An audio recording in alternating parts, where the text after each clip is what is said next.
Hello বন্ধুরা, কেমন আছো তোমরা সবাই? আশা করি তোমরা সকলেই ভালো আছো। আবার একটা ছোটোখাটো মিনি ভ্লগে তোমাদের সবাইকে অনেক অনেক ওয়েলকাম।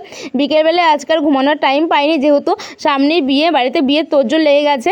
তো বাড়ি থেকে বলছে এরকম আর কয়েকটা দিন বাকি আছে, তাহলে খাটটা একটু পছন্দ করে বানাতেই দিয়ে আয়। তো প্রথমে ভেবেছিলাম যে এরকম খাট কিনেই নেবো, রেডিমেড যেগুলো হয় সেগুলো। তার বাড়ি থেকে বললো যে এরকম খাট বানাতে দিয়ে আসতে। তারপরে আমি আর ভাই মিলে এখন যাচ্ছি। তো দেখো, পরিক্রমা যাচ্ছিলো, দেখতে দেখতে খাটের দোকানে আমরা চলে এসেছি, মানে জেঠুর দোকানে। আর এই জেঠুর দোকানটা হচ্ছে নিমতলা SBI যে ব্রাঞ্চের শাখাটা আছে তার পাশেই দোকানটা, দেখতেই পাচ্ছ। তো এখন দোকানের ভিতরে আমি ঢুকে গেছি, এই হচ্ছে দোকান। তো ভাইকে বললাম একটু ভিডিও ক্লিক নিয়ে রাখতে। তো এখন আমি খাটগুলো তোমাদের দেখাচ্ছি। অনেকগুলো খাট বানানো ছিল, অনেক ডিজাইনের বানানো ছিল। আর এই কালারিং যে খাটগুলো, এইগুলো আমার নেওয়ার ইচ্ছে ছিল প্রথমে 2 কালারের মধ্যে।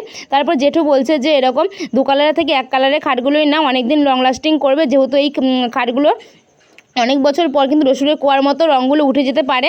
কিন্তু কাঠ কালারের খাটগুলো যদি উঠেও যায় কোনো সময়, কিন্তু তুমি আবার পালিশ করে নিতে পারবে, তাহলে আগের মতো হয়ে যাবে। তারপর ভাবছিলাম যে কী করবো, বুঝতে পারছিলাম না। অনেকগুলো ডিজাইন ছিল।